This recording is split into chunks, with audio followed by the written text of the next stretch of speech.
joke, man, this shit ain't no joke. Like the boy Prop, we'll fight, blowing no smoke. You don't gotta look far to see it, ain't no hope in this fucked up world. I'm just trying to stay afloat. I grew up in the ghetto in the middle of the streets, H-E-L-L, the belly of the beast. Thanksgiving came around, I wasn't having no feast when the landlord talking about breaking out leaks. God damn, what's next? McCall Bubble with your boy, and she did it in the fact that if I couldn't have nothing, that I could have love size love for the money and selling these drugs. Sometimes it seems like it's going the way out, but every day I'm getting know that it's getting played out. Can't end up in the pen trying to find a way out. No forgiving for my sins, for my heart came out of that died. Niggas lost that I had to take. He a big part of the reason I'm the man I am today. And moving on was a move I wasn't trying to make, but I got sons now, so I gotta leave them out straight. And even though success is looking unlikely, I stay mighty and pray nightly and remain doing the right thing like Spike Lee, which is hard in this life for a nigga like me. All my life I had to fight like my name's Sophia.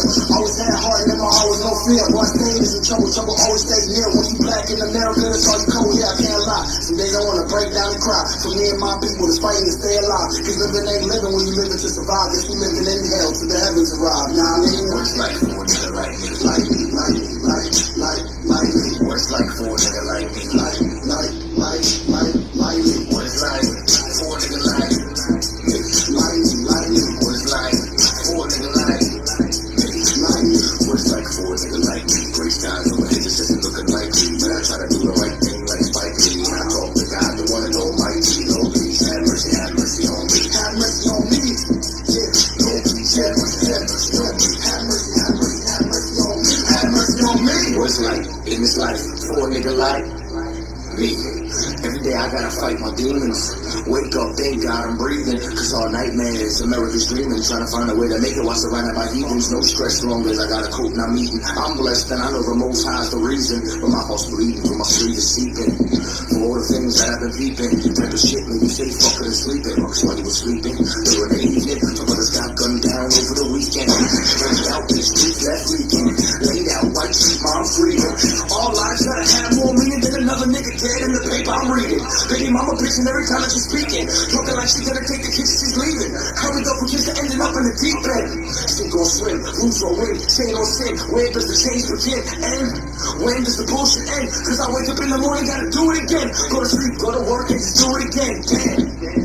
Can't pretend, cause when you stand out, it's hard to blend. And what I stand for, don't fold the bend. Cause I heard real folks still got too many friends. Cause when you speak the truth, then you tend to offend. So, while I'm living in pain, Lord, please have mercy on me. Amen. It's time for my people to come together and rise up. The only way we gonna take our royalty back, man, is if we do just that, man. Take it back. Kwame Yashala, nigga. It's time for us to rise out of our oppression. A wise man told me each one teach one. So I need you to reach out to your brothers and sisters and teach them, man. There's no reason we should still be getting hung from trees in this day and age, man. Lord, please have mercy on me.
Turn it up.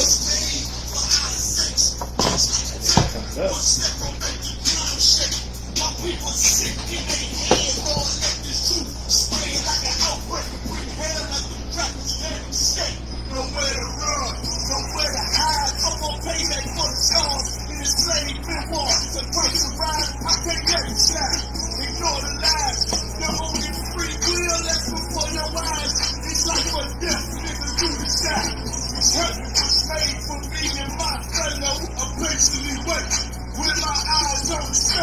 And now I pull the trigger while my lips kiss the barrel before I ever let a wife bitch do me like a fellow. I want out this friggin' life like a fellow. By any means, this devil pulling strings like a pedal. Laying hold on this brotherhood, I swear I never let go. And fuck that silver spoon, got too much love for the devil. Tell us gon' settle with BB, I die for the talk. Just to hear the names of love. And I'm true by every word I say. Cause I know my victory out the way. Opponent, nigga walk this way. This life may be hard, but I can't give up. I'm about to go hard, and I won't give up. But you tell me love is hard, and it feels so much. And why you look so good? It's real, I be walking with you, make you blind. Life may be hard, but I can't give up. I'm about to go hard, and I won't give up. But you tell me love is hard, and it feels so much. And why you look so good? It's real, I be walking with you, make you blind. Can't do it in clips. They hate but they can't doubt it. We princes to the power, what you know about it? Evil all around us, but a nigga straight. I told you I can't be touched. Only angels walk at my place. I'm grateful for the words that had me delivered. I'm hungry for the joy, but I ain't eating till I feed my lips. One was what I die for. Attire out the book of numbers, this rifle from the Michael. My niggas rebels, you can't deny them. It's one for the soul. I be running to and fro with the Allah higher. My U.P.K shoulders ain't no folding, no pretending. We in it for the crowns, fuck friends, we walk the minion. Indeed, unless it's fiction, I hold my back and through.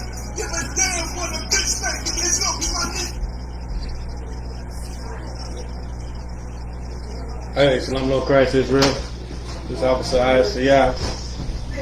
This is the I.S.U.P.K. Started out of 1 West Harlem, New York, 125th Street, Harlem, New York, under Commander GEN.YAHANNA. This is the I.S.U.P.K. Kentucky. Man, tonight we have a couple heavy topics we're gonna go over tonight. We're gonna go over that filthy, disgusting day, Mother's Day, and we also gonna touch on the Roe vs. Wade. And the lies that's been told behind Roe vs. Wade to keep the filthy, disgusting abortion going on. You understand? So tonight we're gonna hit on the history of Mother's Day and where it comes from and why we believe the things that we do about Mother's Day. We also gonna hit on the history of Roe vs. Wade, where it comes from. And why these monsters are mad that they can no longer kill babies. You understand? So we're gonna touch on a lot of these different areas right here. So let's go ahead and clap it up for class. So first we're gonna get in. We're gonna talk about that disgusting day, Mother's Day. You understand? Right. Where you understand, like there's only probably about 3 or 4 days, 3 or 4 reasons why black people even go to church to begin with. You understand? Right. And Mother's Day is one of those days where, you know what I'm saying, niggas ain't been to church all goddamn year. But you know what I'm saying, Mother's Day, shit, they go on to the church on Mother's Day. And we have to understand why and what Mother's Day is all about. So first we're gonna start with Ecclesiastes 1:9. That's where we're going to start at, Ecclesiastes 1:9. You understand? Because this is nothing new. This is nothing new. You know what I'm saying? Just because it's called something different and, you know what I'm saying, put different faces to it. You understand? This is nothing Ecclesiastes. Ecclesiastes 1:9. When you get there, go ahead. Ecclesiastes chapter 1 verse 9.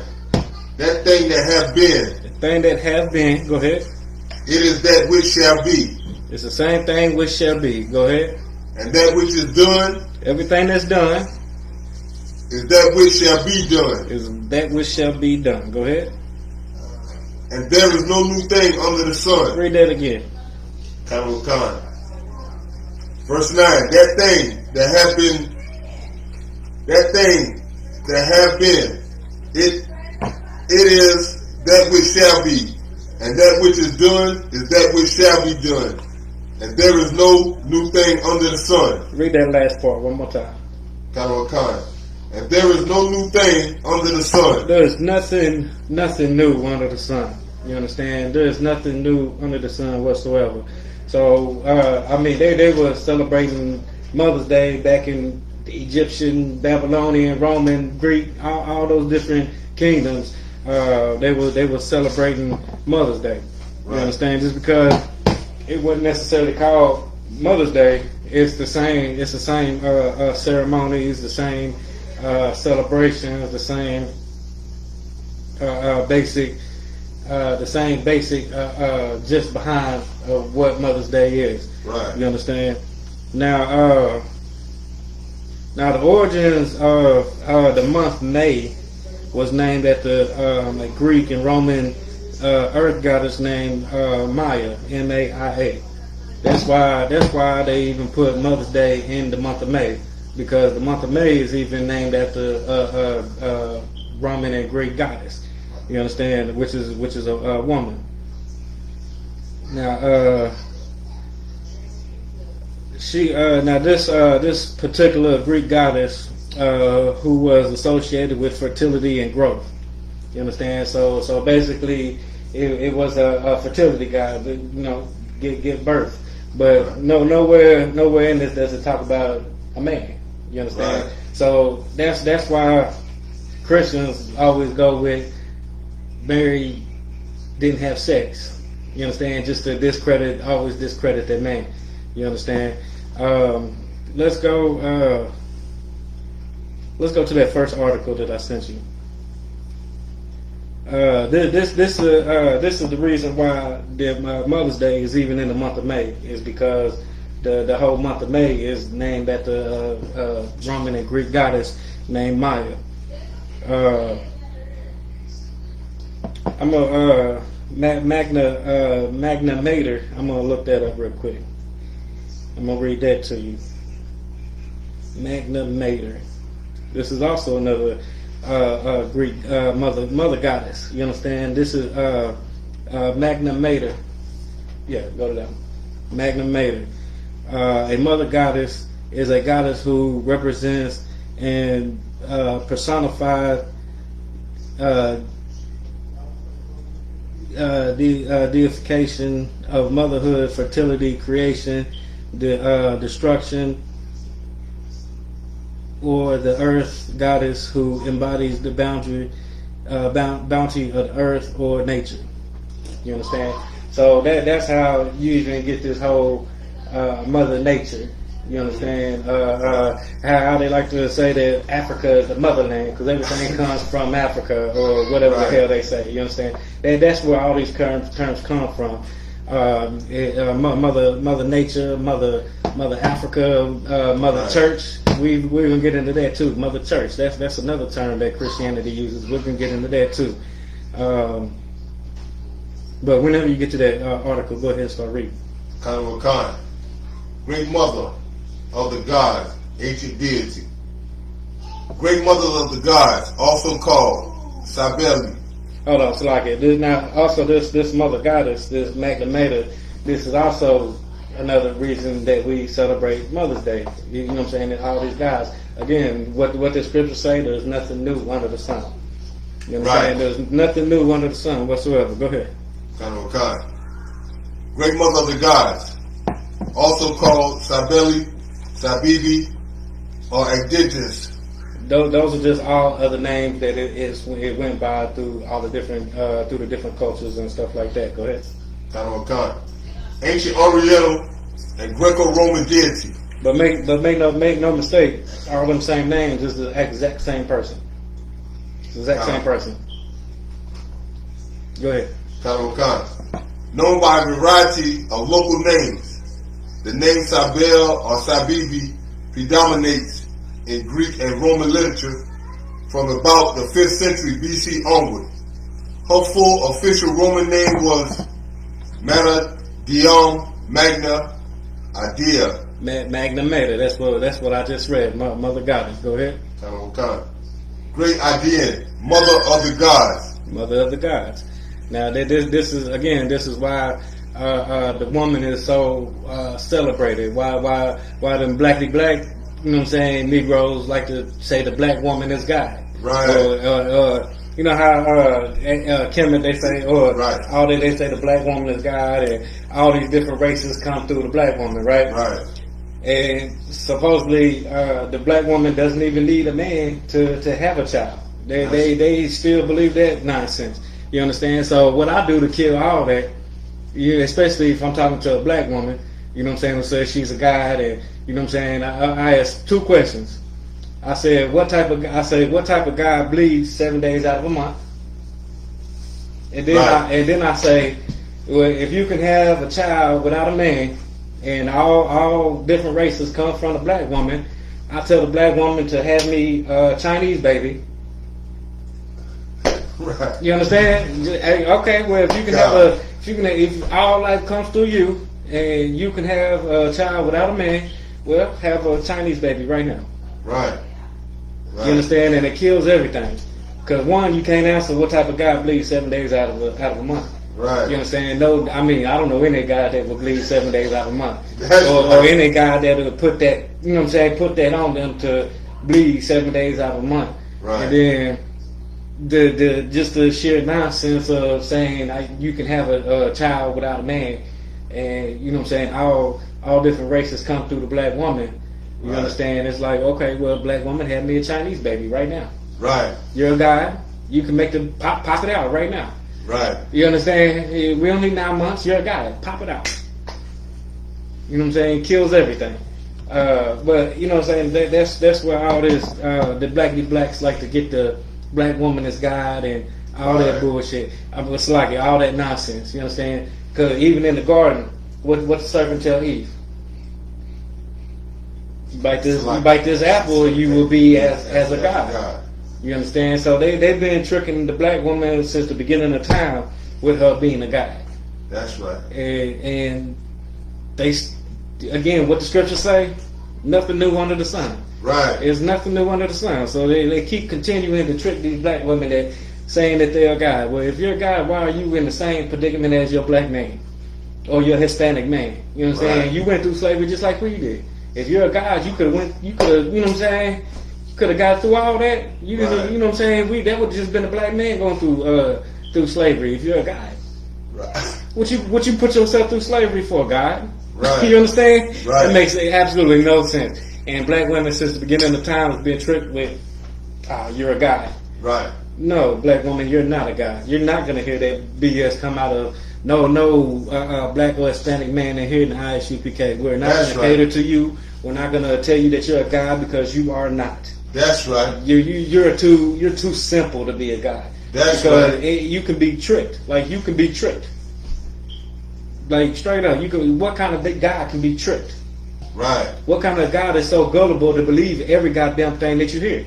Right. What type of God would have 4 or 5 different babies by 4 or 5 different men and then say, "Oh, man, ain't shit"? Well, you should have known that before you had all these babies. Then, if you're a God, you should have known this. This woman's intuition. You should have known that. You understand? Right. You should have known that man wasn't gonna be nothing. But yet you still laid down with him and still had his baby. That's right. You understand? But you're a God. Right. Get out of here with that. We don't condone that BS over here. Go ahead, keep on with that article. Wakanda. Legends agree in locating the rise of the worship of the Great Mother in the general area of Phrygia in Asia Minor, known in West Central Turkey. And during classical times, her cult century was at Pessinus, located on the slope of Mount Didymus, or Agditis. Hence her name, Didymene, or Agditis. The existence, however, of many similar non-Phrygian deities indicates that she was merely a Phrygian form of the nature deity of all Asia Minor. From Asia Minor, her cult spread first to Greek territory, So again, from Asia Minor to Greek to the ancient Egyptians, the Babylonian, this is all the same guy. Go ahead. Kind. Just a different name. The Greeks also saw in the Greek mother a resemblance to their own goddess, Rhea. Rhea, that's another name for her. Go ahead. Kind. And finally, identified the two completely. During Hannibal's invasion of Italy in 204 BC, the Romans followed a Sibylline prophecy that the enemy could be expelled and conquered if the Idaean mother were brought to Rome together with her sacred symbol, a small stone reputed to have fallen from the heavens. Her identification by the Romans with the goddess Maya, Ops, Rhea, Tellus, and Creus. Now, mind you, all these names is the same God, but the God is Maya. Again, that's why Mother's Day is in the month of May, because the month of May is named after this goddess Maya. Go ahead. Kind. And Creus contributed to the establishment of her worship on a firm footing. By the end of the Roman Republic, it had attained prominence, and under the empire, it became one of the most important cults in the Roman world. In all her aspects, Roman, Greek, and Oriental, the Great Mother was characterized by essentially the same qualities. Most prominent among them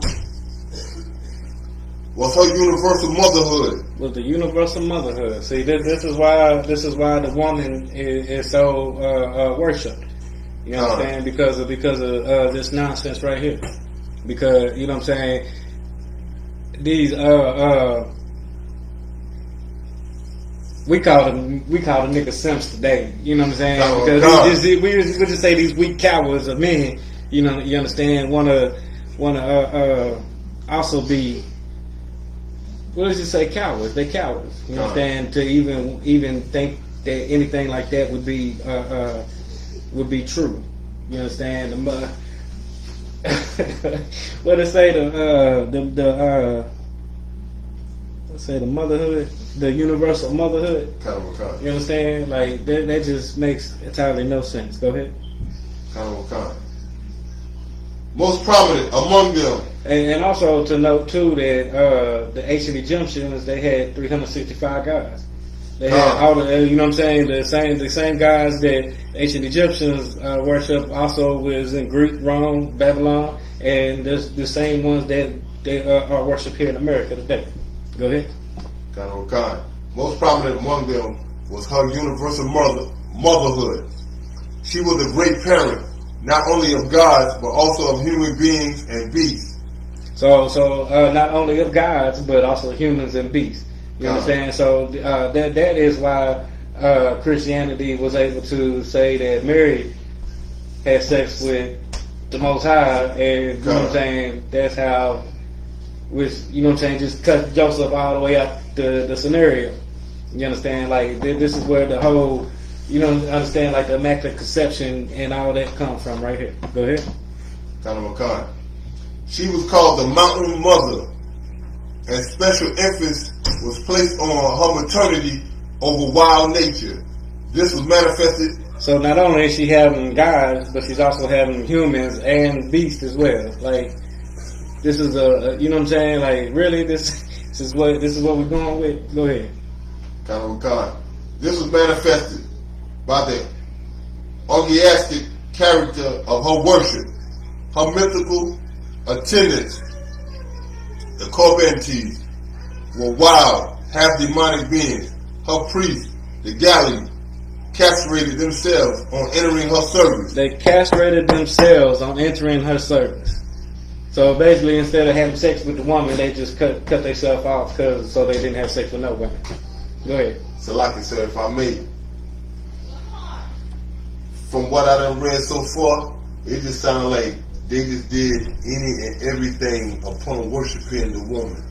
Which is exactly what we're taught in Christianity today. So again, what Ecclesiastes 1:9 say? There's nothing new under the sun. All this goes back to the same things. Everything right there goes back to the same thing. Go ahead. The self-mutilation was justified by the myth that her lover, the fertility god I.S.U.P.K, had emasculated himself under a pine tree.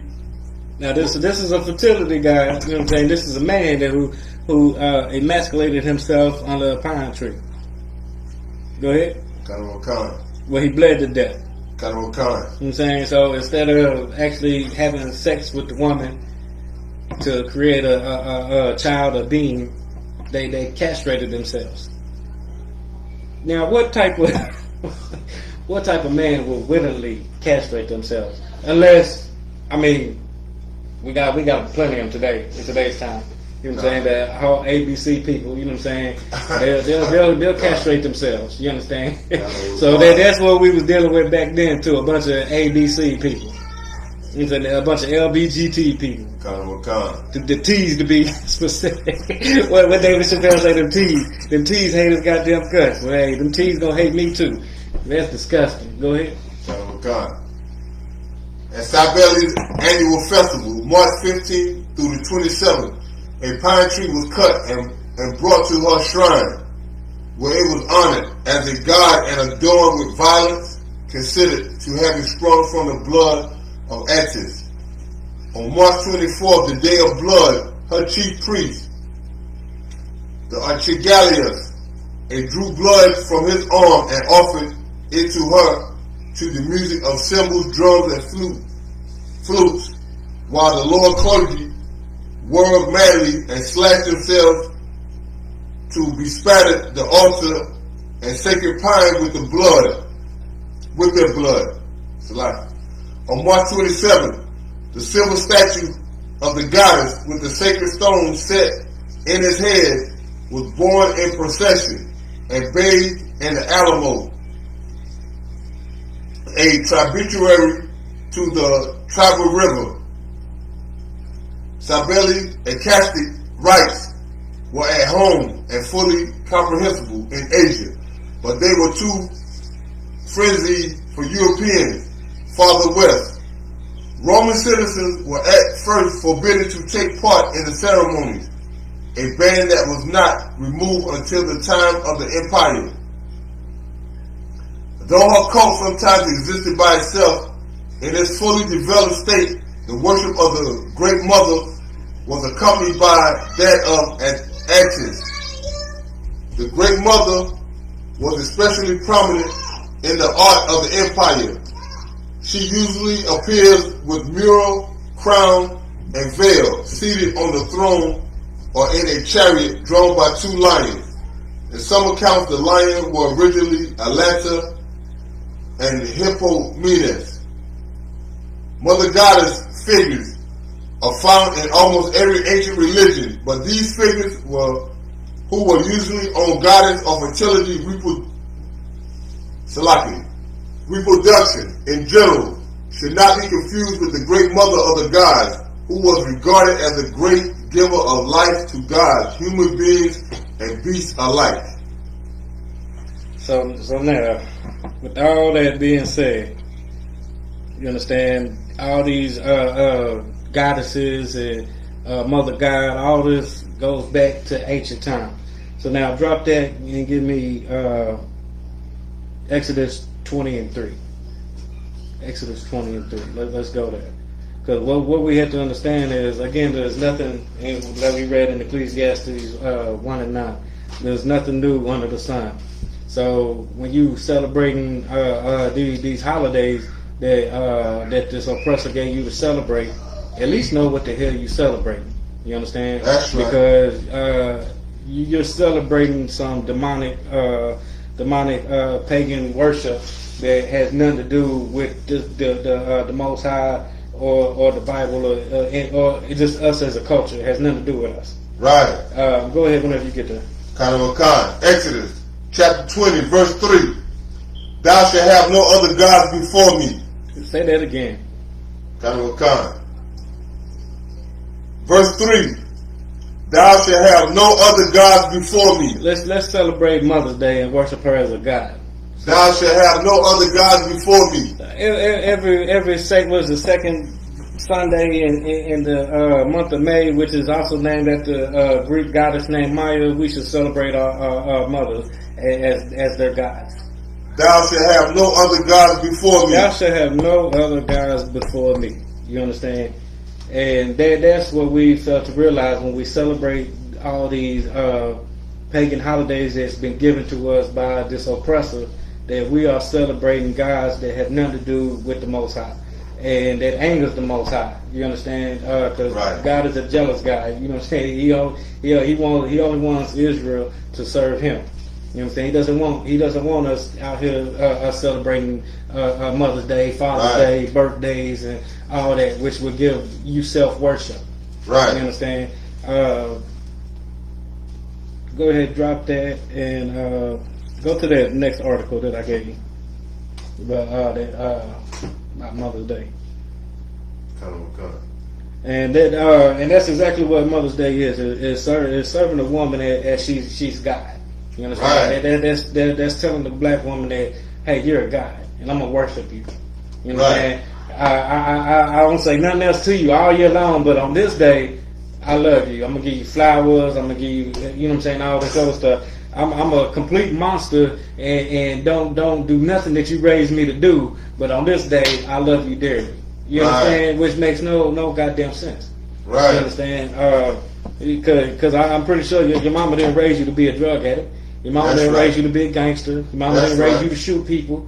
Your mama Right. didn't raise you to be a complete asshole. But yet Right. you are. You understand? But on this day, on this particular day, I love you, mama. You understand? Right. I don't love you any other day, but on this day, I love you. That's Like, right. come on, man. Like, that makes no damn sense whatsoever. Go ahead with that article whenever you get there. Kind of. Mother's Day is a holiday honoring motherhood that is observed in different forms throughout the world.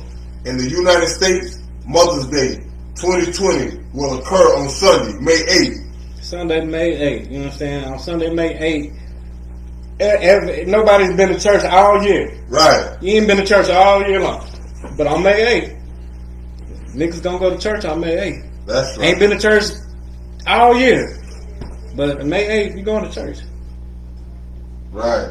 We gonna set all the women in the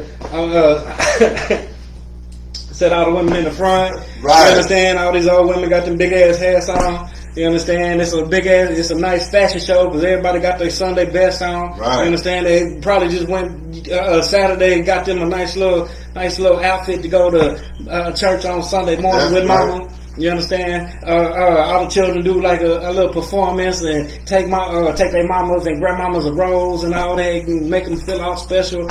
But you've hated this woman all year. Right. Hated this woman all year. You ain't done nothing this woman taught you to do. But Right. yet on this day, on this particular day, mama, you love your mama on this particular day. Right. You don't love her any other day, but you love her on this day. See here in I.S.U.P.K. under Commander General Yohanna, we love our mothers every day. We don't wait for a day for the white man or the oppressor tell us we can love our mothers. That's No, right. we love our mothers every day. You understand? We love the mothers of our children every day. We don't just love them on this one day. We love them every goddamn day. That's right. You understand? Go ahead with that article. Kind. The American incarnation of Mother's Day was created by Anna Jarvis in 1908 and became an official U.S. They like to tell us that this woman Anna who? Anna Jarvis. Anna Jarvis is the reason why we celebrate Mother's Day. But no, as we've read in the other articles, Mother's Day has been celebrated since the beginning of time. That's right. Since the ancient Egyptians, the Romans, the Greeks, the Babylonians, everybody has celebrated the woman. Has celebrated the woman as a god. Go ahead. Kind. Anna Jarvis in 1908 and became an official U.S. holiday in 1914. Jarvis would later denounce the holidays. So the woman that the whole holiday is named after, she didn't even like this holiday. She didn't even celebrate this holiday. Right. And we gonna learn here when we get to Roe vs. Wade that America does this a whole lot. Right. You understand? America uses a woman to get off an agenda and the woman that they're using don't even condone what the hell that she's been used for. Right. Go ahead, keep going. Kind of a con. Jarvis would later denounce the holiday commemoration and spent the latter part of her life trying to remove it from the calendar. Now I wonder why. Cause what Ecclesiastes 1:9 say is nothing new under the sun. Kind of a con. Nothing new under the sun. You understand? And celebrating, worshiping a woman on Mother's Day is no different than the Mother Goddess and all these, the Goddess Maya, which the month of May is named after, which is the reason why Mother's Day is in the month of May. Keep going. Kind of a con. While dates and celebrations vary, Mother's Day traditionally involves presenting moms with flowers, cards, and other gifts. So you telling me there's no other day you can give your mama a card? No other Right. day you can give your mama some flowers? Right, There's no other day that you can't give your mama a gift? right, Hell, I appreciate my mama every damn day. Just Right. because she didn't abort me. That's She right. didn't murder me. You understand? So I love my mama every day. Because, I mean, black women is what? About what? It's been what? Like, what's it? It's like millions of abortions every year. right, I read an article where it said you might can attest to this. There's more abortions in the state of New York than there is babies made or there is babies born. right. You understand that? Like what type of sense does that make? You understand? So it's like we just now only been poor. Like we've never been poor any other time in the history. We've never been poor. Right. You know what I'm saying? We weren't doing all this aborting during slavery. We weren't doing all this aborting during the Reconstruction and Jim Crow. We weren't doing all this abortion. We was poor then. Right. All this aborting wasn't going on. But I'm gonna save a lot of that for the next, because we're gonna hit on that topic too. Go ahead, keep going. Kind of a con. History of Mother's Day. Celebrations of Mother's Day and motherhood can be traced back to ancient Greeks. Hold on, read that again. Celebrations of mothers and motherhood can be traced back to the ancient Greeks and Romans. The ancient Greeks and Romans, which is what the article we just read. Con. So again, motherhood does nothing new under the sun. Motherhood, Right. I mean, this whole Mother's Day thing has always been here. That's right. You understand? It's nothing new under the sun. And again, the Most High told us that we are not to have any other gods before him. You Right. understand? Salaki, before him. There's no other gods before him. And on this day, you're worshiping that woman, your mother, as a god. That's Or right. the woman that bore your children, you're worshiping her as she is God. And she is not.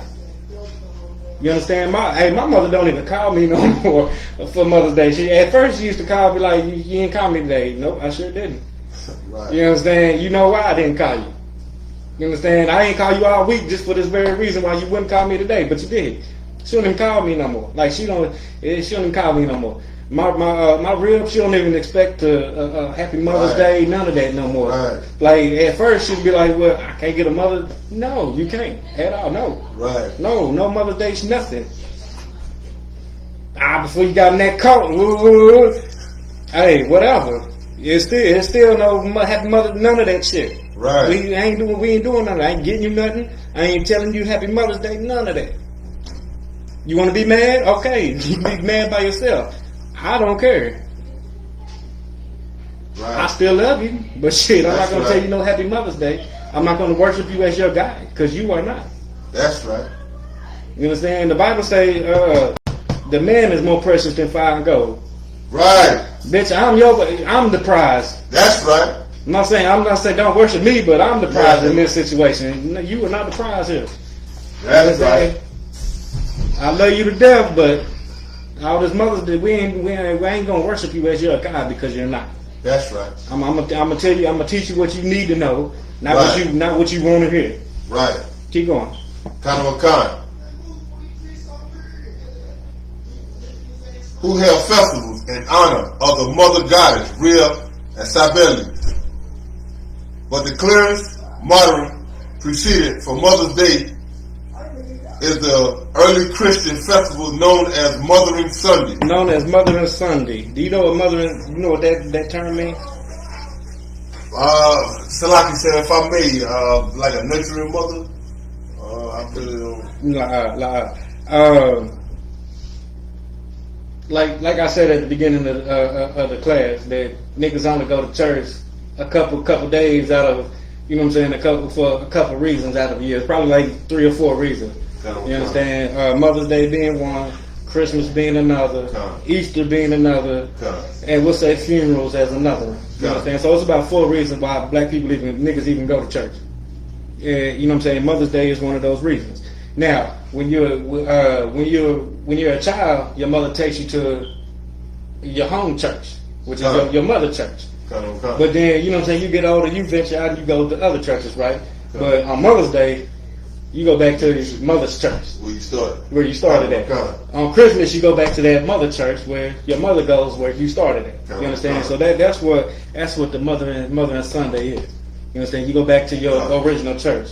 Again, like they say, the motherland, Africa is the motherland. Which we know that's a damn lie too. That's right. But that's a whole nother class. We'll get into that later. Israel is the mother of us all. That's what the Bible says. But you know what I'm saying? That's why they say Africa is the motherland. We go back to the motherland. You understand? Which is what black folks like to say is, and Kemet people like to say is Africa. You know what I'm saying? We need to go back to the motherland. You understand that? That's where that term comes from. The mother in church. That's your church founded. It's your church home. I think that's what they say now, the church home. You understand? Go ahead. Once a major tradition in the United Kingdom and parts of Europe, this celebration fell on the 4th Sunday in Lent and was originally seen as a time when the faithful will return to their mother church. Faithful will return to the mother church, which is the home church, the starting church, the church the mother goes to. You understand? The church where they started out at. Go ahead. The main church is the vicinity of their home for a special service. For a special service. So again, like black folks go to church 3 or 4 reasons. Right. You understand? Mother's Day being one of those reasons. Right. Christmas being one of those reasons. Easter, another one, and we'll say funerals as another one. Like, well, most funerals is held in, you know what I'm saying, funeral homes now. Right. So you know what I'm saying, like, so we'll say Christmas, Easter, and Mother's Day. Niggas is at church with their mamas. So like I said, if I may, don't forget first Sunday, because they eat on first Sunday. But yeah, you are correct. You are correct on that. But at the same time, the church doesn't fill up like it does on a Mother's Day. You understand? Because most like nigga, I can eat at home. You know what I'm saying? Like I didn't get a damn about first Sunday because I can eat at home. You know what I'm saying? I tell my real baby, bring me a plate. You understand? I'm not going that day. Bring me a plate. But guess what? On Mother's Day, when I was in the world, where was we at? We was at church. On Easter, where was we at? Church. Christmas, we was at church. You understand? So, you know what I'm saying? Yeah, you're right about the first Sunday they with the eating, because a lot of niggas, they love free food. But at the same time, niggas will find a way up out of that. But on Mother's Day, we got to go. On Easter, we has to go. You know what I'm saying? Like some churches on Easter, they even go at 6 in the morning. You know what I'm saying? To get that first sunlight to where, because when they say that when it was dawning into the first day, you understand? They like to say, you know, they use that as the resurrection or whatever. They use that as but that's a bunch of BS. Go ahead. Over time, that Mothering Sunday tradition shifted into a more secular holiday. The children will present their mothers with flowers and other tokens of appreciation. All the women will be sitting right there in the front. All the old women be up there in the front with their big hats on. Children will do a whole performance for them, give them flowers and gifts and all that. That's what they do in church on Mother's Day. Go ahead. This custom eventually faded in popularity before merging with the American Mother's Day in the 1930s and 1940s.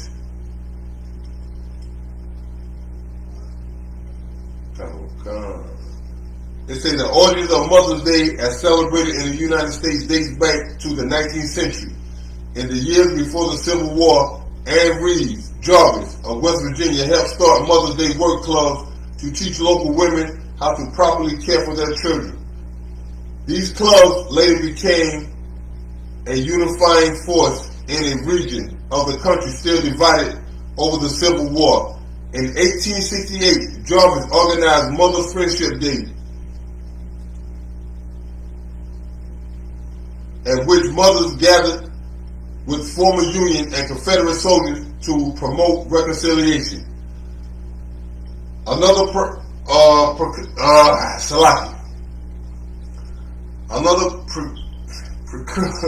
precursor to Mother's Day came from the abolitionists and suffragette Julia Ward Howe. In 1870, Howe wrote the Mother's Day Proclamation, a call to action that asked mothers to unite in promoting world peace. In 1873, Howe campaigned for a Mother's Peace Day to be celebrated every June 2nd.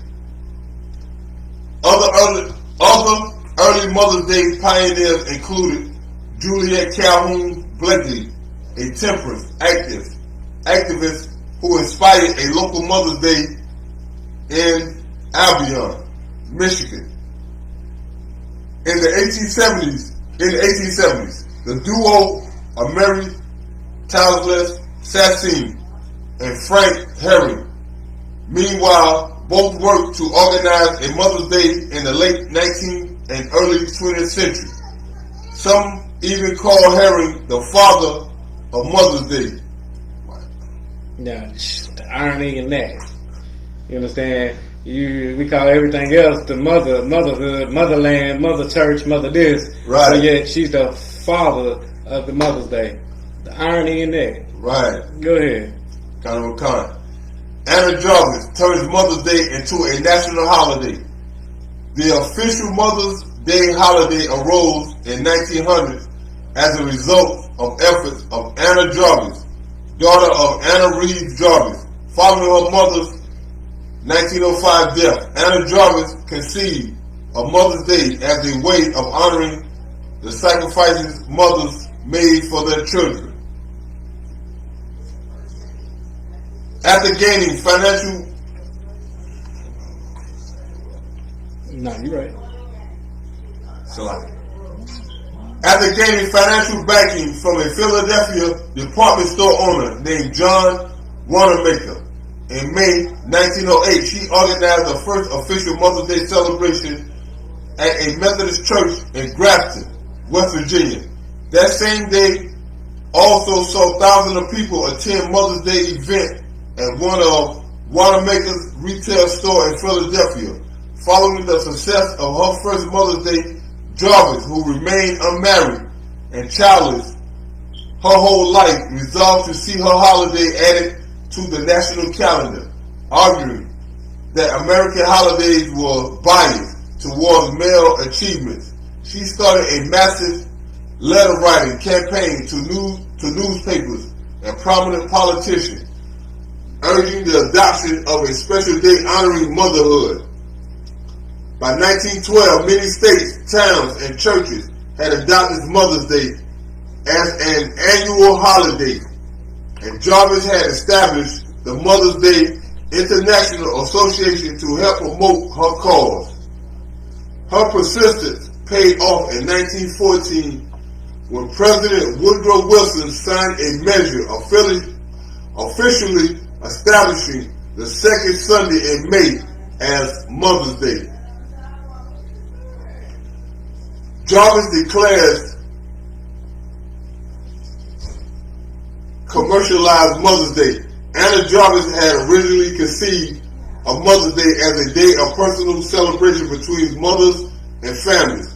Her vision of the day involved wearing a white carnation as a badge and visiting one's mother or attending church services. But once Mother's Day became a national holiday, it was not long before florists, car companies, and other merchants capitalized on its popularity. Right, you know what I'm saying? Because on these specific holidays, you know what I'm saying, the oppressor get rich on these holidays. That's right. They get rich on these holidays. You know what I'm saying? If it's a million mothers in the world, you know what I'm saying? It just in the state of Kentucky, it's a million mothers. You understand? If everybody go buy their mama a car at $1, you know what I'm saying? That's $1 million. Right. That's $1 million right there. Just everybody go. You know what I'm saying? Obviously, it's more. I'm just putting a number out there. You know what I'm saying? But you know what I'm saying? If it's a million mamas in the world at $1 a card a piece, that's $1 million made. Right. Don't forget the flowers. You understand? Don't forget the roses. Roses is about $2-3 a piece. That's right. That's $2-3 million. You understand? So these oppressors get rich off these holidays. Go ahead. Right. Kind. While Jarvis had initially worked with the floral industry to help raise Mother's Day profile by 1920, she had become disgusted with how the holiday had been commercialized. She outwardly denounced the transformation and urged people to stop buying Mother's Day flowers, cards, and candies. Jarvis eventually resorted to an open campaign against Mother's Day profiteers, speaking out against confectioners. Profiteers. Kind of. Profiteers, speaking out against confectioners, florists, and even charities. She also launched countless lawsuits against groups that had used the names Mother's Day, eventually spending most of her personal wealth in legal fees. By the time of her death in 1948, Jarvis had just owned the holiday altogether and even actively lobbied the government to see it removed from the American calendar. Because it's an evil ass day. It's an evil, wicked, no good day. You know what I'm saying? That there's no good for our people. It doesn't help none of us get out of poverty. Right. It don't help nobody get off drugs. Even though your mama told you, oh, you growing up, hey, don't do drugs, don't be in the gang, watch out who you hang with, all this, but yet you don't listen to mama. You go do all them things anyway, but you go buy a card and flowers and a gift on this day just to make it all seem like it's okay. Right. Nah, man. You should have listened to your mama from the beginning, and you would know your mama's not a god. You know what I'm saying? She shouldn't be worshipped as a god. Because if she should be worshipped as a god, you would have listened to her when you was growing up. That's right. You would have done what she told you to do if she's a god. You would have never started smoking weed if you listened to your mama. Right. You would have never joined that gang if you didn't listen to your mama. Right. You would have never done a drive-by and shot these niggas over here or shot somebody over there if you listened to your mama. Right. You would have never ended up in the penitentiary Right. if you listened to your mama. But since you don't listen to your mama and you really don't love your mama, you understand, except for this one day, you may love your mama because you think you love your mama because you're giving her a gift and a card and some roses on this day, so you are making it seem like you love your mama, but you don't love your mama. That's right. If you loved your mama, you would have listened to her. Right. You would have never started smoking weed, none of that. If you listened to your mama. If your mama was a god, you would have listened to her and you would have never got into all that mess that you got into. You would never have all these different baby mamas at your neck using your kids as bait. Right. If you listen to your mama. Keep going. Kind. Mother's Day around the world. Wow. Really, we can drop that. We're getting into Roe versus Wade now. So now we're gonna get into this Roe versus Wade. You understand? So you know, if mothers was God, you understand why are they killing their babies? You understand? Right. It's a big thing going on now because they talking about they overturned Roe versus Wade. You understand? And it's a big thing going on now. Women are mad that they can no longer go abort their babies, that they no longer have the accountability out because they can no longer abort babies that, you know what I'm saying, because they out here having casual sex. If you loved your mama, you wouldn't be out here having casual sex. You understand? Right. To where you would have to even consider having an abortion. You understand? Because you think you're poor, or you think you can't afford it, or you think this, or you think that. You understand? Now, before Roe versus Wade, the only way that a woman could abort was either because of so that the mother's health. What was it? The mother's health, incest or rape. You understand? And now, you know what I'm saying, a lot of women will use that same argument about incest and rape when they're arguing the right to have an abortion. But if you look at the statistics, less than 1% of abortions are due to rape. Less than 5% of abortions are due because of incest. Most of the abortions, now, if you know what I'm saying, most of the abortions come from women that just don't want to be a mother. Right. You know what I'm saying? Because it'll interfere with the education or the career or something like that. It's not because they've been raped, not because of any health issues, not because of incest. Right. They make the reasons why women have an abortion. Women have an abortion today just because they don't want a child. Right. Women are having abortions today just because, you know what I'm saying, it'll interfere with their education or their job or their career. Right. It's bad timing. Bad timing. Women are having abortions because of bad timing. Not even because they're poor. You know what I'm saying? Because again, like I stated earlier, we was having abortions wasn't a thing when we was living through Jim Crow era. We were still having babies and we was poor. You know what I'm saying? It wasn't an issue. You know what I'm saying? When our parents was having babies, they was poor then too. That's right. You understand? But they still had your ass. Right. They didn't abort you. You understand? But yet today you think you can abort a child just because of whatever, and it doesn't matter what trimester you're in. You understand? Also, before the Roe vs. Wade, a woman could only have an abortion because of rape or incest in the first trimester. Now they can have it all through, you know what I'm saying, the third trimester. You know what I'm saying? There's actual babies.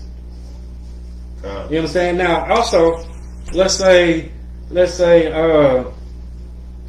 I come in your house to rob you, right?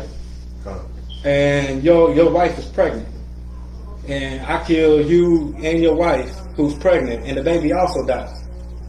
You know how many counts of murder I'm gonna get? It's a lot. So you're getting 3 counts. I'm getting 3 counts of murder. One for you, one for your wife, and one for that unborn baby. You understand? So you know, these women is getting away with murder, literally getting away with murder. Because if I killed that baby, you know what I'm saying? If I killed the woman and the baby, that's 2 counts of murder. But a woman doesn't count for murder when a woman does it. It doesn't matter if it's the last trimester, if it's her 9 months, whatever. 9 months in, 9 months in there. You know what I'm saying? She still can abort. Right. You understand? And that's disgusting and pathetic. Matter of fact, before we get it more into Roe vs. Wade, let me get this last precept on Mother's Day. Go to Matthew 10 and 37. Get this last precept on Mother's Day.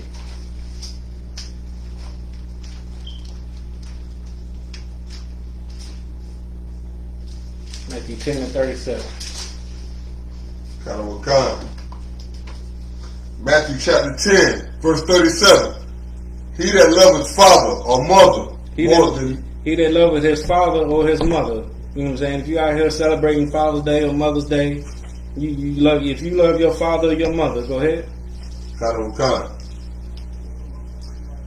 He that loveth father or mother more than me is not worthy of me. If you out here celebrating Mother's Day and you claim to be a Christian or you know what I'm saying, you claim to believe in God, you're not worthy of the Most High because you out here worshiping your mother as she's a guy. If you celebrated Mother's Day yesterday, you are not worthy of the Most High because what did it say? He that loveth father or mother more than me is not worthy of me. If you love your father or your mother more than you love the Most High, you're not worthy of the Most High. So if you celebrated Mother's Day yesterday and you celebrated your mother as a god yesterday, you're not worthy of the Most High. That's right. At all. Is there more on that? Go ahead. And he that loveth son or daughter more than me is not worthy of me. If you love your kids more than you love the Most High, if you celebrating your kids' birthdays, if you worshiping them as their God, you're not even worthy of the Most High. That's right. You understand? You're not even worthy. Right. Not worthy at all. Now go ahead and drop that. Give me. We're gonna go back to the Roe vs. Wade and how it was overturned and the uproar that's going on between our monsters that we call women. You know what I'm saying? Go to Exodus 20 and 13. Exodus 20 and 13. Let's start there. And then after that, go to Psalms 127 and 3.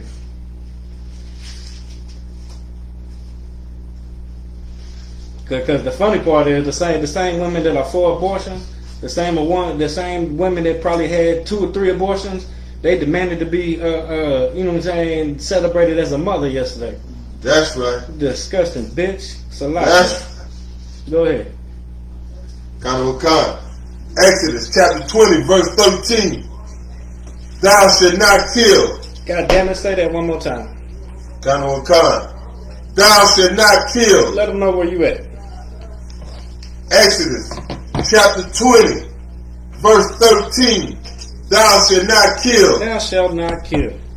You know what I'm saying? Your mom. If you loved your mama and you listened to your mama, she had that. I bet she had a picture of the 10 Commandments on the wall, right? God. You would have read that every goddamn day. Thou shalt not kill. And what are you doing? You're killing that embryo that's inside your body. Why? Because you think it's your body, your choice. You understand? Well, with the same logic, your body, your choice. If you had the baby, it's your body, your responsibility. So all that child support and all that shit shouldn't even be a thing. You understand? But we just gonna deal with the, you know what I'm saying, with the you know what I'm saying, thou shalt not kill. That's murder. Because right. Again, if I killed a pregnant woman, I get 2 counts of murder. Right. You understand? But you get off scot-free for killing the baby. So obviously there's an agenda behind that. Right. You understand? And it's no coincidence that all the Planned Parenthoods and all these things are in black and Hispanic communities. Right. You know what I'm saying? They give all these little white girls that want abortion, they give them other options. You know what I'm saying? Adoption and, you know what I'm saying, this, that, and the third. They get all these other options. You can give it to your mom, you know what I'm saying, adoption, foster care, foster parent, what's that? A surrogate. You know what I'm saying? You can be a surrogate for a whole nother family, and these families are paid for the baby. Right. They'll give you money for that child. Right. They'll pay for all your expenses and give you money just to keep that child, so you won't kill it. You know, a lot of women surrogates. You know what I'm saying? They look for surrogates. That's because they can't even have a damn child. But yet you want to throw that child away. You want to kill that child. And what's the scripture say in Exodus? Thou shalt not kill. Right. Thou shalt not kill. But what are you doing? You're fighting for a right to kill an innocent child, which is disgusting. You disgusting bitch. Right. Keep going. Go to Psalms 127 and 3.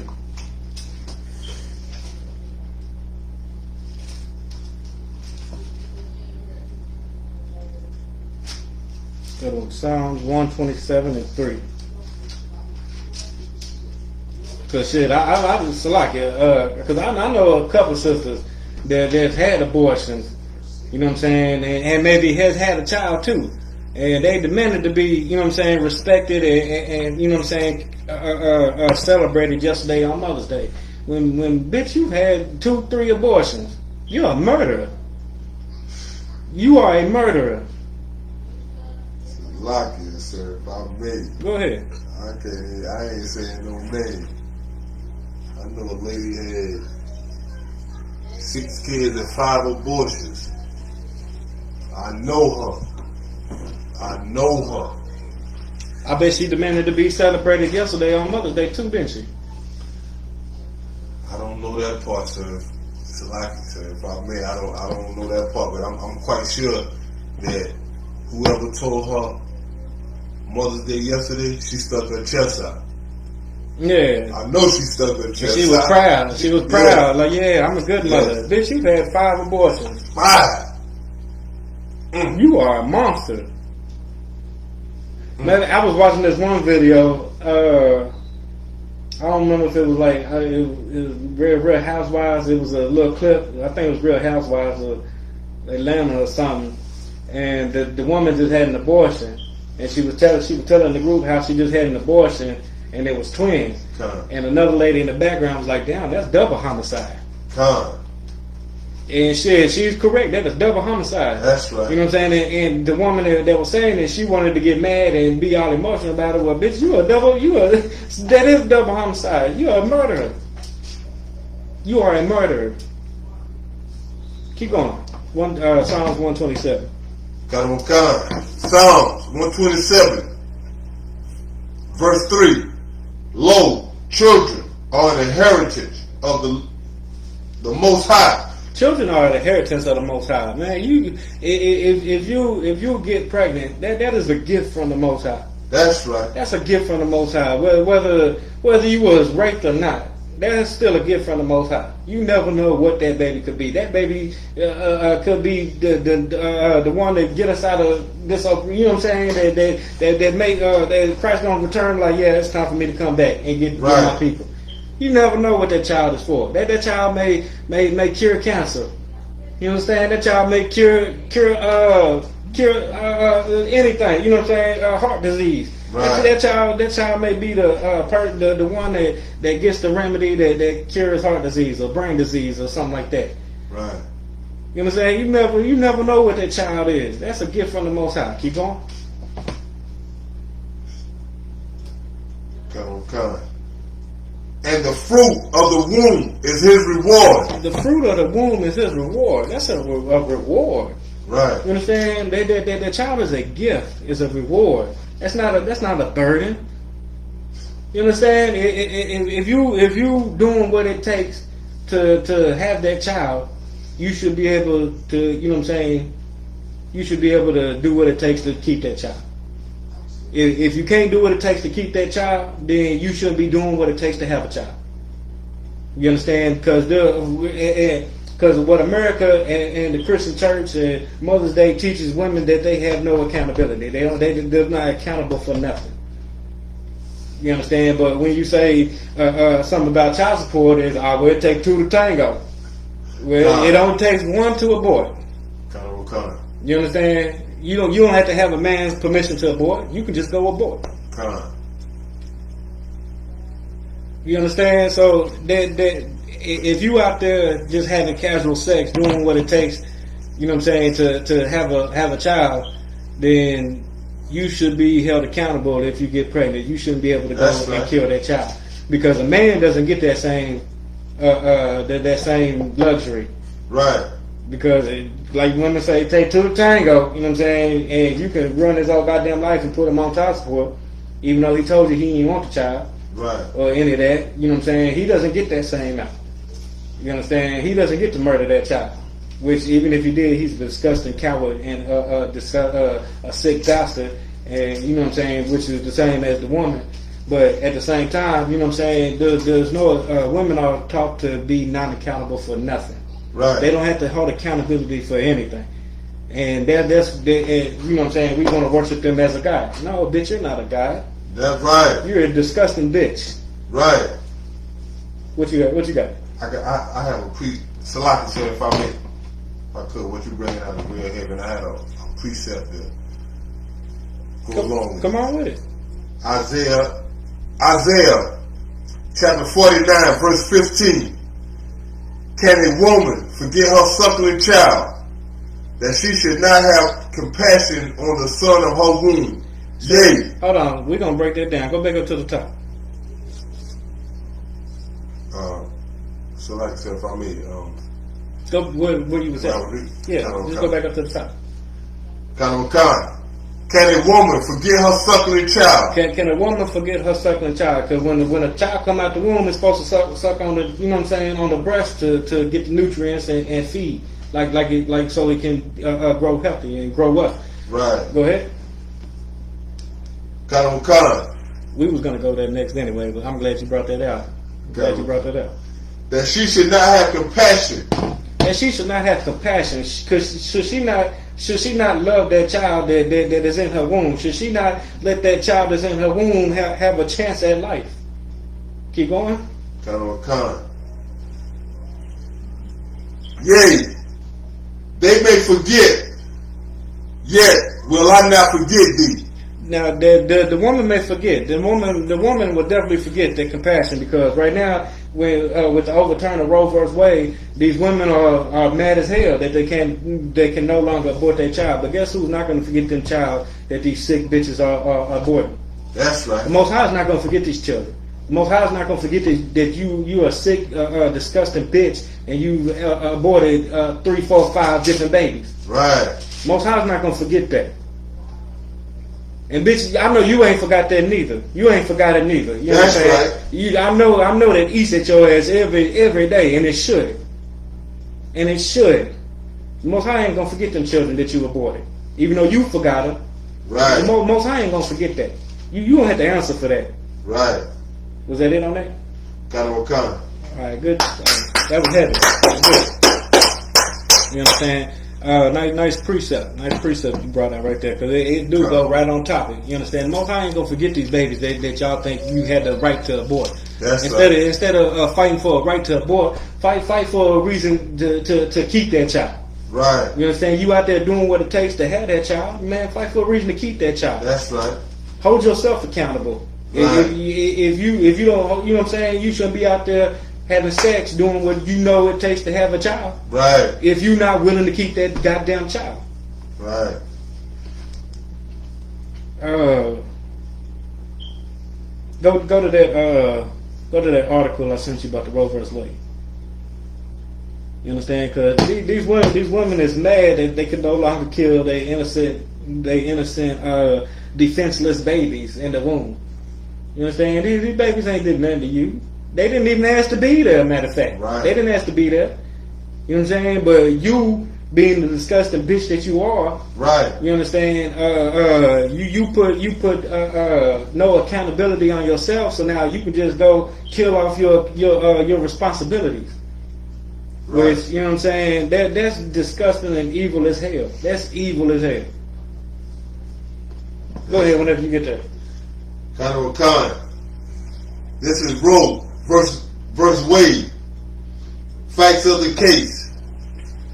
In 1970, Jane Roe, a fictional name used in court documents to protect the plaintiff's identity, filed a lawsuit against Henry Wade, the district attorney of Dallas County, Texas, where she resides, challenging a Texas law making abortion illegal except by a doctor's orders to save a woman's life. In her lawsuit, Roe alleged that the state laws were unconstitutionally vague and abridged her right of personal privacy protected by the First, Fourth, Fifth, 9th, and 14th Amendments. And I got a video too that we're gonna play that's like 2 minutes long, and then there's another one that's like I think like 8 minutes long. But in the video, the first video that we're gonna play, you know what I'm saying, also in the state of Texas, if a woman was raped, which I think we're gonna get into that too in this article, if a woman is raped, then that's a means to have an abortion. You understand? So this woman accused of I think it was like 4 or 5 black men of gang raping her. Wow. And then she come out and say that was all a lie. We're going to get that in the video that we got coming up. So the Roe in the Roe vs. Wade accused black men of raping her. Yeah. You understand? And then also we're going to get into the video where she wasn't, she didn't even have the abortion. The baby that was in this whole Roe vs. Wade, she ended up having a child. She never had the abortion. You understand? I was also watching the clip last night where she worked in an abortion clinic, and then what she was finding out what they were doing with these children, because like in the later stages, like in the second trimester or the third trimester, they got to put the babies basically when they get them out, they got to basically put them back together. You know what I'm saying? Just in case they're missing something, then they got to go back in and get it, because if it's left in the woman, then she can get real sick. You understand? So, like, I guess she was asked, it was saying that she was asked to put a baby back together, and she didn't want to do that. You understand? And then, like, they was keeping the children locked in the aborted children in freezers and bags in freezers. You understand? There was a report just a couple years back where they were saying that they were selling these babies' organs on the black market. Con. You understand? They was keeping these specifically the black babies. Con. You know what I'm saying? They was keeping the organs and selling them. Con. You know what I'm talking about, right? Yeah. Matter of fact, I think it was when Hillary was running for president back because they had I think it was like one of them secret emails that she was having between her and Planned Parenthood. I believe it was that. But yeah, that's just disgusting. Like you go in, they tell you the only option you have is abortion. Especially if you're black or Hispanic, the only option you have is abortion. And then they keeping these organs, and they keeping these children in organs and freezing them, and then selling them. Like, that's disgusting as hell. What's the Margaret Saget or something like It's like I think Satchel or something. Margaret Satchel or whatever her name is, the woman that's over the Planned Parenthood. Like she's a known racist. She's a known white supremacist. And that would make sense. It would make sense. She's a known white supremacist. You understand? It's like saying, if I may, especially when you see where the abortion clinic is established at, where they really put them at. That would make sense if she behind all of it and look where they. On basically every corner, like liquor stores in black and brown neighborhoods. Keep going on that article. Inherent in the Due Process Clause of the 14th Amendment is a fundamental right to privacy that protects a pregnant woman's choice whether to have an abortion. However, this right is balanced against the government's interest in protecting women's health and protecting the potentiality of human life. The Texas law challenged in this case violated this right. Justice Harry Blackmun delivered the opinion for the 7-2 majority of the court. First, the court considered whether the case was moot, concluding that it was not. When the subject of litigation is capable of repetition, yet evading review, a case needed not be dismissed as moot. Pregnancy is classic justification for a conclusion of non-mootness.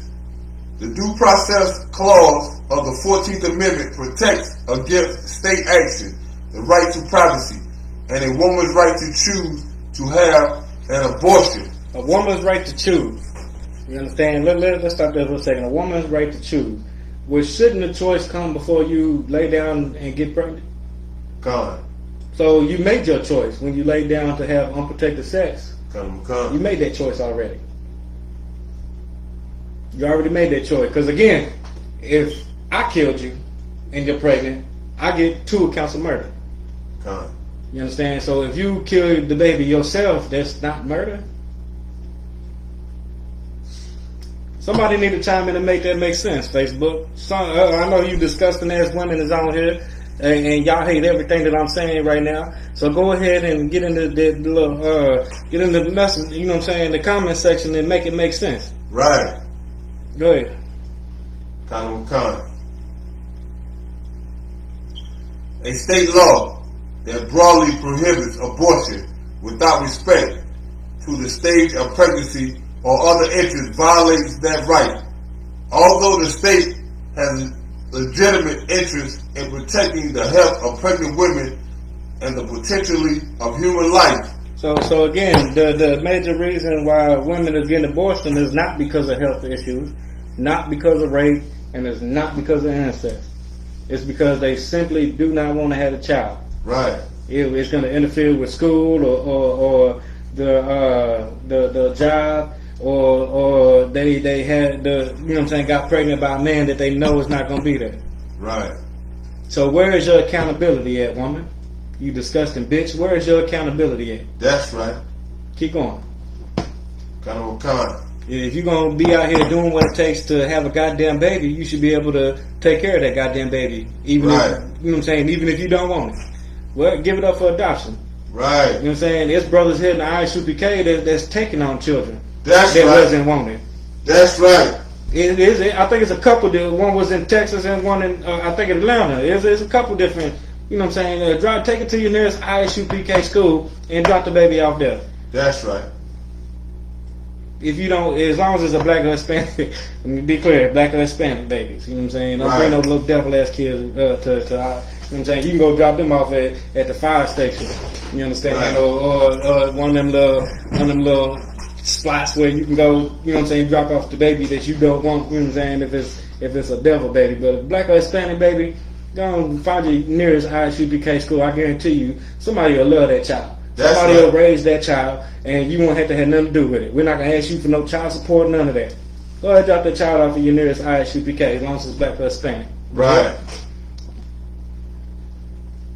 Okay.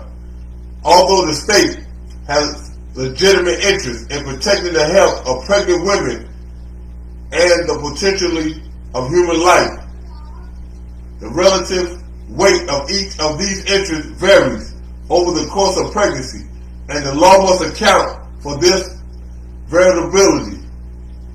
In the first trimester of pregnancy, the state may not regulate the abortion decision. That's in the first trimester. I think that's in the first 3 months. You understand? The first 3 months is the child is the first trimester, which in the first I believe when we found out that my wife was my rib was pregnant with our son, I think she was about 11 weeks. That's still in the first trimester, and we already knew it was a boy. You understand? So like the baby has a whole lot. You know what I'm saying? Already has fingers. You know what I'm saying? Eyes, all that. At 11 weeks, I knew my son was a son at 11 weeks. I believe it was 11 weeks. It might have been 13, between 11 and 13, but that's still the first trimester. You understand? The baby gets his sex in the first trimester. Baby gets eyes, lungs, fingers, feet. You know what I'm saying? Toes, fingernails, all that in the first trimester. Right. Keep going. Only the pregnant woman and her attending physician can make that decision. In the second trimester, the state may impose regulation on abortion that are reasonably related to mental health. In the third trimester, in the second trimester, you know what I'm saying, the baby's already a baby. It's just it's just real small, and it's still got to grow a little bit. But in the second trimester, it's already a baby with all organs, a heartbeat, you know what I'm saying, eyes, eyelids, eyelashes, all that in the second trimester. You are again, and you know what the child's sex is in the first trimester. Right. Keep going. In the third trimester. In the third trimester, it's down there. It's already a baby. It's just got to grow a little bit more. Keep going. In the third trimester, once the baby reaches the point of viability, a state may regulate abortions or prohibit them entirely, so long as the law contains expectations for cases when abortion is necessary to save the life or health of the mother. So again, America is the only place where you can have an abortion up to your third trimester. Only in America, with using Roe versus Wade. You know what I'm saying? America was the only country where you could abort a child all the way up to the third semester. Oh, trimester. I said semester, so like it. All the way through the third trimester. You know what I'm saying? You can abort a child. Only in America can you do that. And that just lets you know how wicked and evil this place is. And to teach our women, especially black and Hispanic women, that the only option is abortion. Right. Like, man, like, come on now. That's not your only options. There's plenty of other options out there. Right. You know what I'm saying? First option is stop being out here having casual sex like it's just casual. Stop doing that. Right. That's option one. Stop being out here having casual sex like it's just casual. Because as we know, according to the Bible, sex makes a marriage. That's right. You understand? Now, if we've been taught that, if the churches did us any type of justice or anything or taught us anything, they should have taught us that. Right. And if they would have taught us that, women wouldn't be out here just having casual sex, thinking it's just casual. Right. No, you can have a baby having sex. So why are you out here doing what it takes to have a child if you're not willing to take care of that child? Right. You understand? You want to make sure the man is held accountable because it takes two to tango. That's but right. yet you can skip out on your accountability. Right. You understand? You are an evil bitch. Right. An evil bitch. Go to that first video I sent you. Let's say Roe vs. Wade passed because Norma McCorvey lied about being raped. Go to that one. We're gonna watch this video real quick where the Roe and Roe vs. Wade, she tried to say that 4 or 5 black men raped her in a gang rape, and then she came out saying how that was a damn lie. Just like, you know what I'm saying, the devil does lies.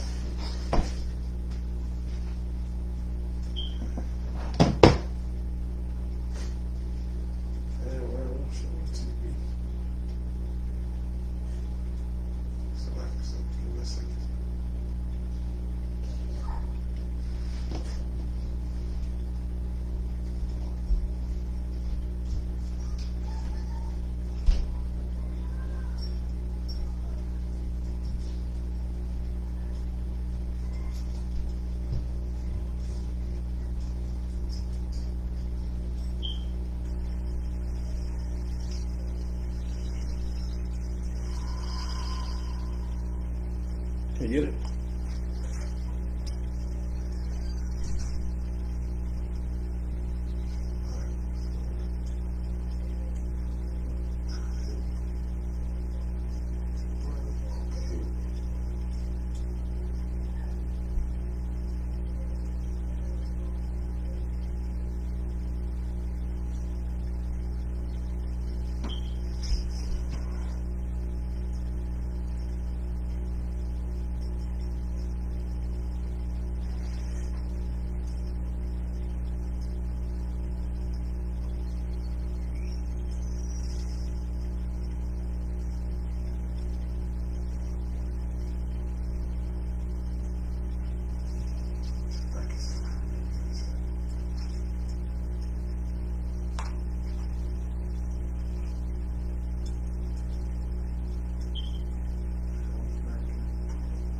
If you can't get it, see, just work on the second video then. On that first video that I was trying to show, can you get it?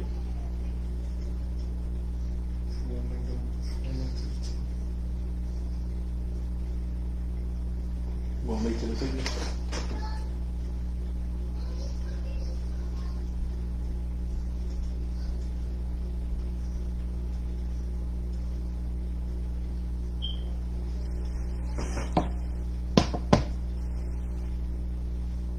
Well, basically, on this first video that we was trying to show, the Roe and Roe vs. Wade, she tried to accuse she tried to accuse 4 or 5 black men of gang raping her, and then she came out on national TV on the news and told how that story was a lie. That she just wanted to get the abortion. You know what I'm saying? That the men did not rape her. You know what I'm saying? So she lied saying that black men raped her just so, because in the state of Texas, that was one of the stipulations. If you was raped, then you could get an abortion. You know what I'm saying? So she tried to blame. You can get it now?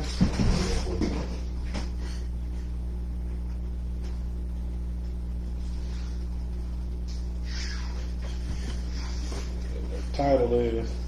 What's the title? Title is Roe vs. Wade passed because just put in Roe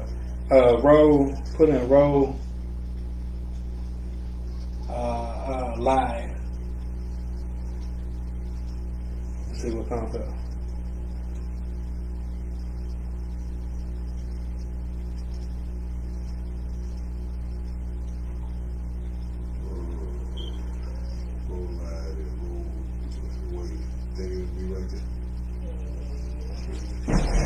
lied and Roe versus Wade. See what comes up with that.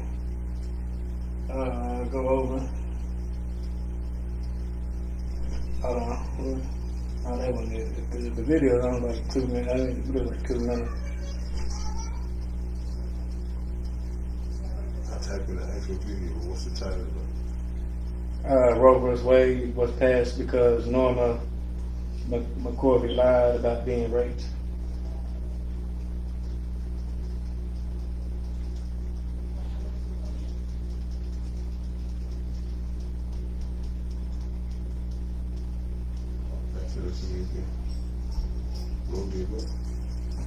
Roe versus Wade was passed because Norma McCorvey lied.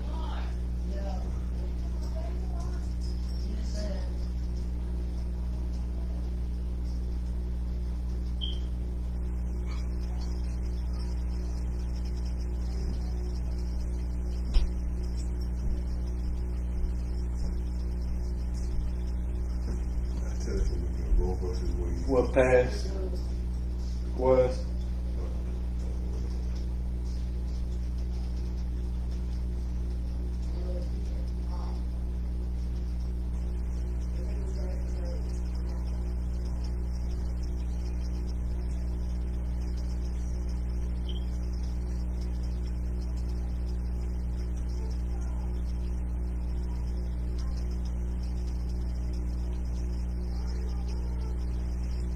and just put lie, see what it says.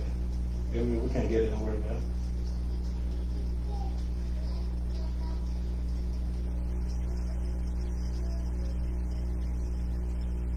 Liar. Put a thing on it.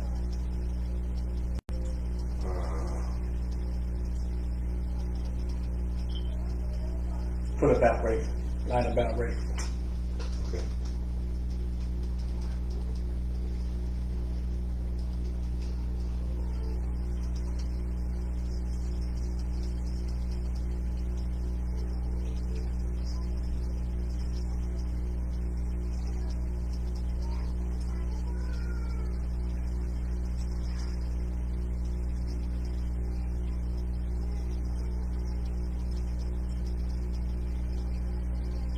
I don't see what it say.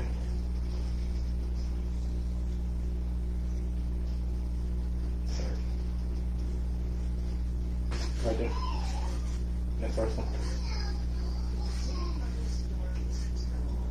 She said she had been gang raped, gotten pregnant, was desperate to get an abortion. That's what everyone believed, as long as Jane Roe remained anonymous. When she went public, she told a different story. You were raped while you were in Georgia?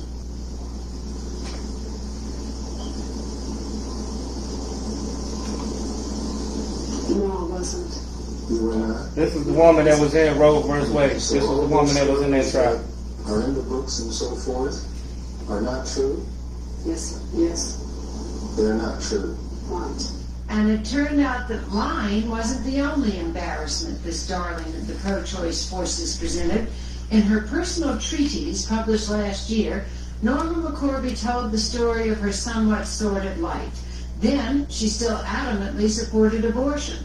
Now she adds that to the list of sins she took with her into the baptismal pool. I cheated people out of money. I sold drugs. I was an abusive alcoholic for many years. I've done a lot against his teachings. You can go ahead and cut it off, man. But basically, the Roe and Roe versus Wade, the woman lied, talking about she was gang raped. Now, type in the true story behind Roe versus Wade. And then what we're gonna get into now is the same woman that lied about being raped by black men. She also had the child. It's like she never had the abortion. She had the child.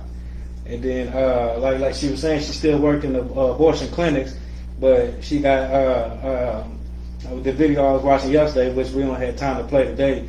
But she was saying how she didn't want to put the child back together after it was sucked out of the mother's womb. You understand? Let's say the true story behind Roe versus Wade.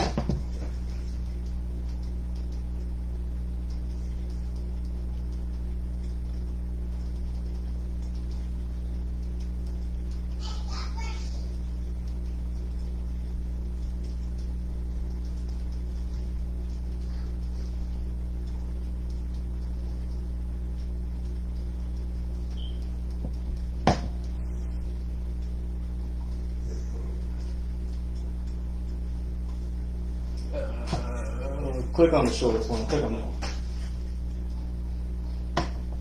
This is the true story behind Roe v. Wade, the landmark 1973 Supreme Court ruling that effectively legalized abortion through all 9 months in the United States. The real name of Jane Roe was Norma McCorvey. In 1969, Norma was a 21-year-old single woman in Dallas, Texas, who was struggling financially and regularly abusing drugs and alcohol. She was also pregnant with her 3rd child. She had surrendered custody of her 1st child to her mother and placed her 2nd child for adoption. With her 3rd child, she sought an abortion, but abortion was illegal in Texas. At the time, abortion was only legal in a handful of states, like California and New York, and Norma didn't have the means to travel to one of those states. Based on advice from others, Norma even began to lie that she'd become pregnant from a gang rape in hopes that it would make it easier to obtain an abortion. It was one of many lies that Roe v. Wade would be based on. Norma became the target of 2 young and ambitious lawyers, recently out of school, who wanted to change the abortion laws in America, Sarah Weddington and Linda Coffey. They took Norma out to lunch when she was 5 months pregnant, drank beers with her and got her kinda smashed, and convinced her to agree to file suit to challenge the abortion laws in Texas. Dallas County District Attorney Henry Wade would represent the state as defendant. Weddington would later admit to using Norma for her own ambitions to challenge abortion laws. She said that Norma was just a vehicle for presenting larger issues, and that all Jane Roe did was sign a 1-page affidavit. She was pregnant and didn't want to be. That was her total involvement in the case. In fact, Weddington said that if she had to do it over again, she wouldn't even use McCorvey as the plaintiff. Weddington and Coffey kept Norma completely out of the loop when planning their case, and Norma didn't even attend a single trial hearing. If Weddington really wanted to get Norma an abortion, she could have, as she was heavily involved in an abortion referral network in Texas. Weddington had the resources, but she never mentioned this to Norma, because apparently that would mean losing the only plaintiff that she had with the necessary legal standing to challenge the law. How ironic that Weddington championed abortion access for all women by secretly withholding an abortion from her own client. So during the trial proceedings, Norma gave birth to a baby girl and placed her for adoption. That's right, Jane Roe of Roe v. Wade never even had an abortion. Norma became a poster child for the abortion movement while never having an abortion herself. A 3-judge panel in Texas ruled in Weddington and Coffey's favor, but the state immediately appealed, and Roe v. Wade made its way up to the Supreme Court. In 1973, the Supreme Court handed down their ruling, along with another abortion case, Doe v. Bolton. The real name of Mary Doe in Doe v. Bolton was Sandra Kano. She was a poor 22-year-old mother of 3 in Georgia. After she became pregnant with her 4th child, Sandra met with a lawyer named Margie Pitts Haynes, seeking legal help to get custody of her children in foster care and then to divorce her husband. Despite the fact that Haynes filed suit on Sandra's behalf to obtain an abortion, Sandra maintained that she in fact never wanted an abortion at all. She said it was not my signature on any documents agreeing to one. She said that Haynes forged her signature on the abortion documents, or that Haynes flipped it into the papers he thought she was signing regarding the divorce and sole custody. Like Norma, Sandra also never appeared in court. So basically, these white women that was lawyers, they was championing the abortion rights, wanted to change the laws, and the 2 women that they used to champion these laws didn't even want abortion. So they let you know that the white man, woman, and child is the devil that the Bible speaks of. That's right. Go ahead, push play. After her initial court hearing, when she found out that Haynes was seeking an abortion for her, she fled to Oklahoma to save her baby. The lawsuit filed against Georgia Attorney General Arthur Bolton challenged Georgia's law, permitting abortion only in cases of rape, severe fetal deformity, or threat to the mother. A 3-judge panel district court declared portions of the Georgia law unconstitutional, and the case made its way to the Supreme Court to be decided along with Roe v. Wade. Good evening. In a landmark ruling, the Supreme Court today legalized abortions. The decision in Roe v. Wade was a 7-2 ruling by 9 men. Writing the majority decision, Justice Harry Blackmun invented a legal framework based on an arbitrary 3-trimester measurement of pregnancy. This was not based on a medical understanding of pregnancy or of fetal development. but it was simply a tool to justify abortion during different times of pregnancy. According to Roe, during the first trimester, abortion could not be restricted. During the second trimester, restrictions could be made for so-called health reasons, and during the third trimester, abortions could be restricted entirely, so long as the laws contained exceptions for cases when they claimed it was necessary to save the life or health of the mother. But Dorothy Bolton defined health so broadly as to include physical, emotional, psychological, familial health, and the woman's age. Basically, any justification for a third trimester abortion could fall under such a health exception. Today, America is one of only 7 nations worldwide that allows abortion for any reason through all 9 months of pregnancy. The legal foundation for abortion is total nonsense. Justice Harry Blackmun's argument in Roe v. Wade ultimately concluded that a woman's choice to have an abortion was covered under the supposed right to privacy. That's right. In order to make abortion on demand the law of the land, Blackmun effectively ruled that killing a child in the womb is justified because it is private. Furthermore, the right of privacy as defined by Blackmun has a very weak foundation legally. The right of privacy originated in the 1965 case Griswold v. Connecticut, in which the Supreme Court decided that certain state restrictions on contraception were unconstitutional because there is a right of privacy for married couples that protects their ability to obtain contraception. Well, you know what I'm saying? We get the gist that this the white man, woman, and child is the devil that the Bible speaks of. That's right. You understand? And the whole thing behind Roe vs. Wade that got Roe vs. Wade even passed is a damn lie. The woman didn't even get an abortion. She wasn't. She had the child. She didn't even get the abortion. You understand? So, and then the laws that was used, or the wordplay that was used to justify it,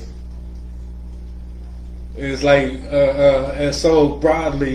You know what I'm saying? So basically, women like a woman can get a abortion through the third trimester for any reason.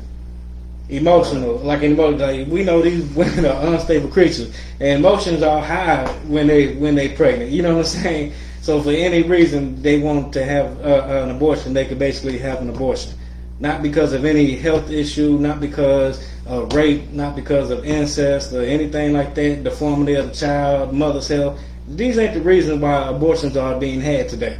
Abortions today are being had because women just are not being held accountable for any goddamn thing. Right. You understand? And with that, I'm going to go ahead and pass the class off over to Trooper Zabak for the announcements.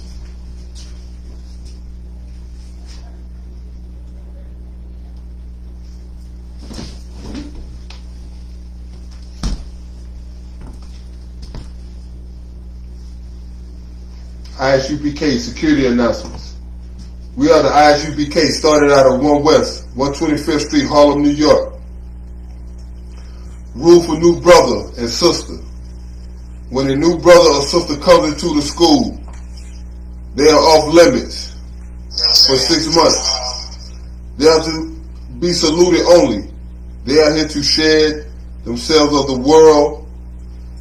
If they need transportation, the teacher will arrange it. After 6 months, if a brother or sister has an interest in a peculiar person, he or she must get permission from the head to speak to a brother or sister. There is another 6 months in which the brother and sister will court each other. After this 6 month period, the brother and sister will get permission from the head to marry. Tithes, which is a commandment.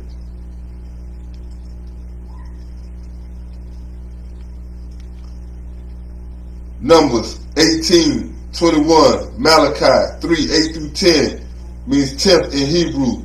Me'asherah, 10% of every penny of any increase the Most High gives you, give to general, makiala, or teacher. Priest fund, free will offering for priests, not mandatory. Whatever amount you would like.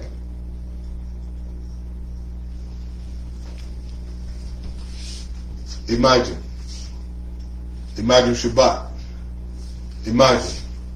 Barak. Yahweh Hashem, Yahweh Shabbat Rakathon. Yeah, Bashem Shabakathon. This is the end of class.